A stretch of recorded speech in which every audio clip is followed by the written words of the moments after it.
You're listening to the Parents of Hardworking Teens podcast, episode 94. What one head of department shared with an exam hall full of Year 11 maths students that is so true, yet so often overlooked.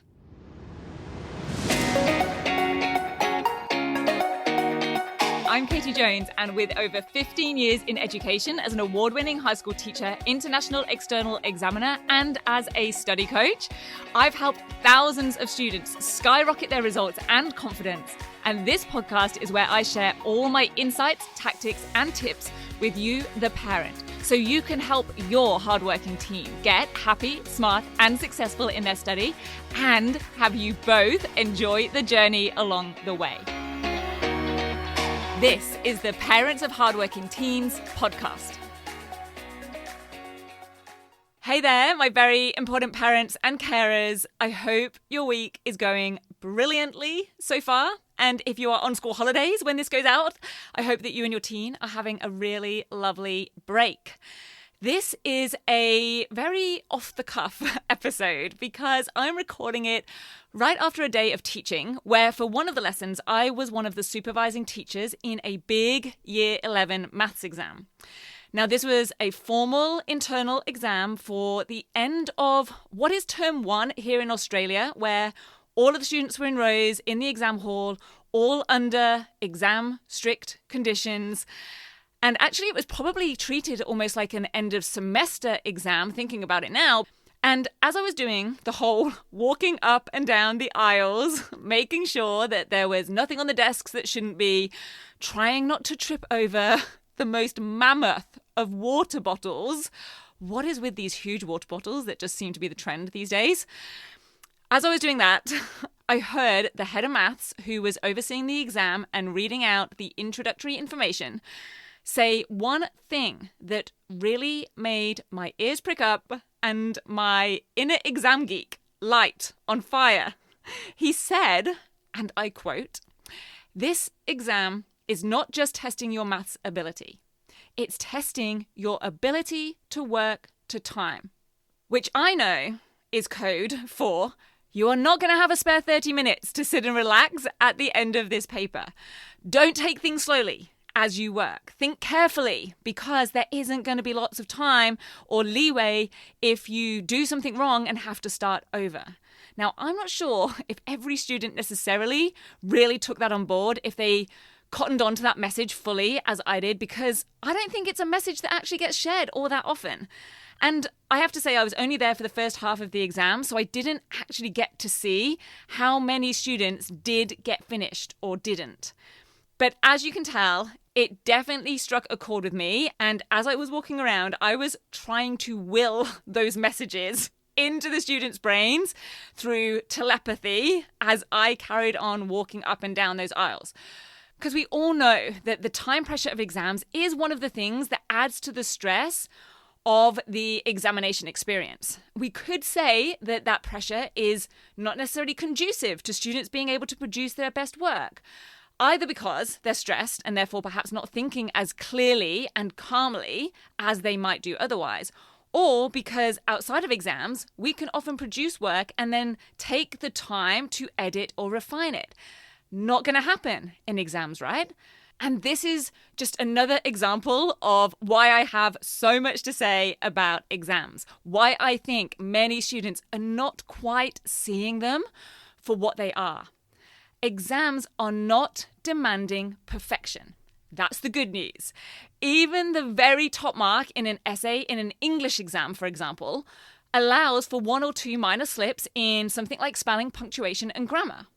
The standard produced under exam conditions is not marked in the same way as a piece of coursework or other formal assessment that has been completed over an extended period of time and has been edited, proofread, refined, likely had feedback along the way, whether that's professional from their teacher, from a peer, from a parent. So they really can make it the best it can possibly be for them personally. So like I said, in some ways, this is good news, that the level of expectation is adapted to take account of the circumstances. However, what is being tested in an exam that isn't in most other types of assessments is how well your teen performs or what they produce within a specific limited time. This is part of what exams are testing, which is why it's so important that your teen can quickly and confidently and accurately dissect a question and determine exactly what it's asking and what will and won't get marks on the mark scheme. Now, in this maths exam, that meant that they would have to process any information provided in a question, determine what was required to be solved or calculated, and then carry out that process or procedure in the right way, ideally first time round, without slips or transcription errors along the way. Now, there might be time to redo a false start once or twice. There might be time to check a few answers that maybe logically have a questionable solution. The answer that has come out does not seem to quite make sense.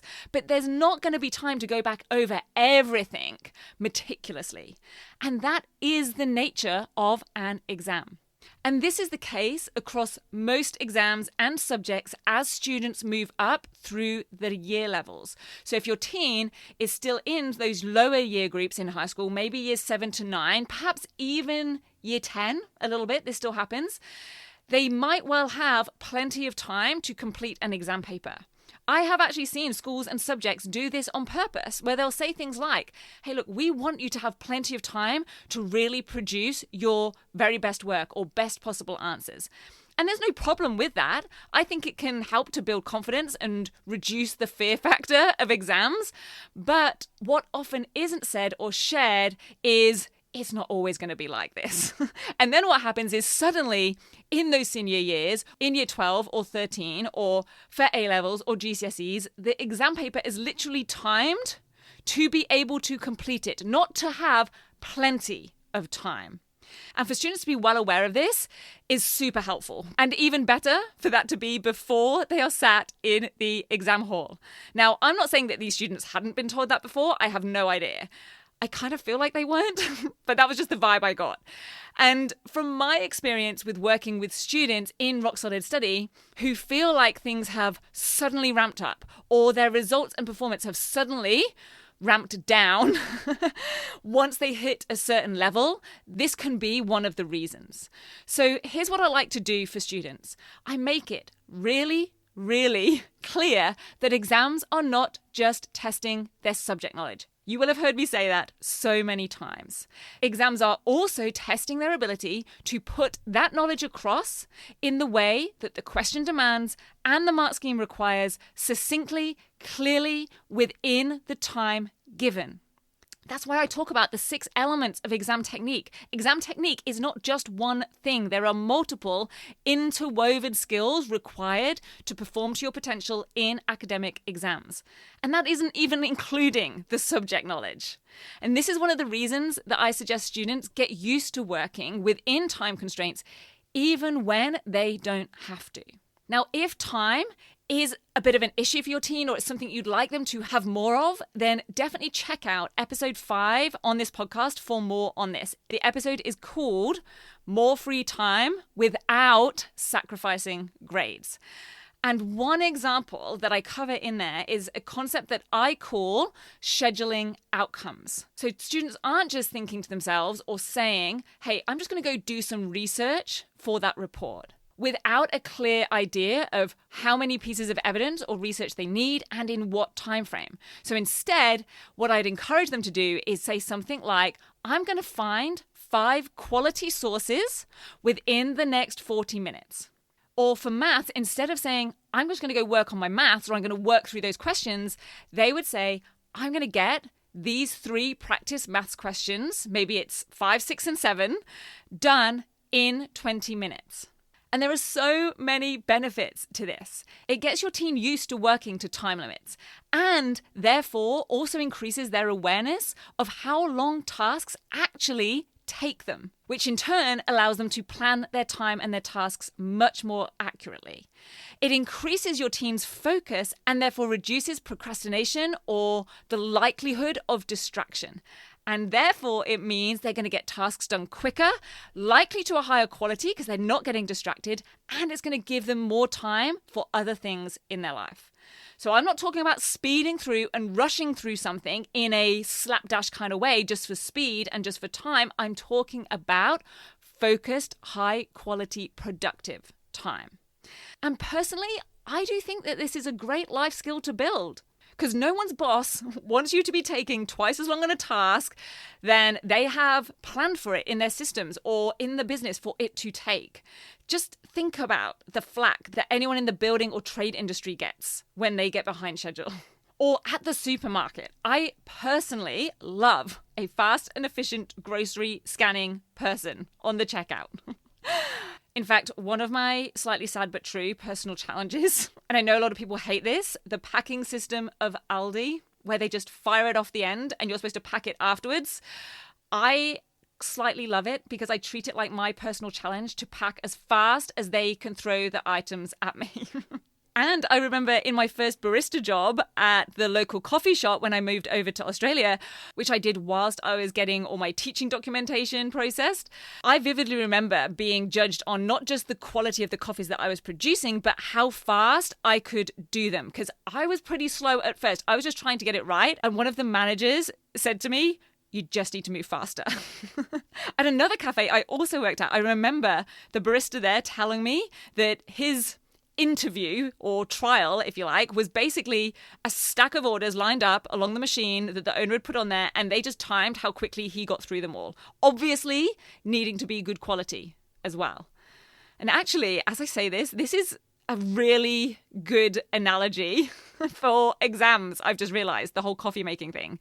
Is the order right? Did they make the right coffees? AKA, did they actually answer the question? How good are the coffees? How well do they meet the marking criteria? And then speed. Can they do all of that within a set time limit? That is a pretty good analogy.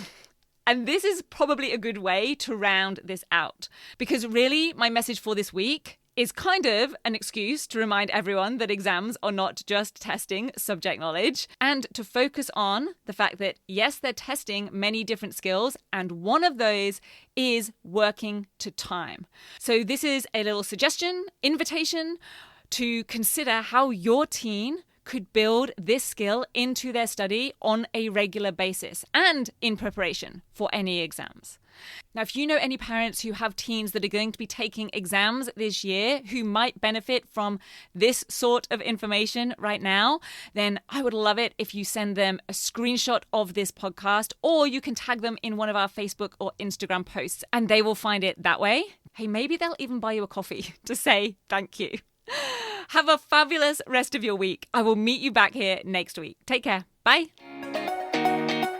If you're ready to have your teen achieve their best possible results with less stress, then I want to invite you to enroll them in the 10-week Grade Transformation Program, where they're going to learn the key concepts, skills, and strategies to catapult their performance in assessments and exams.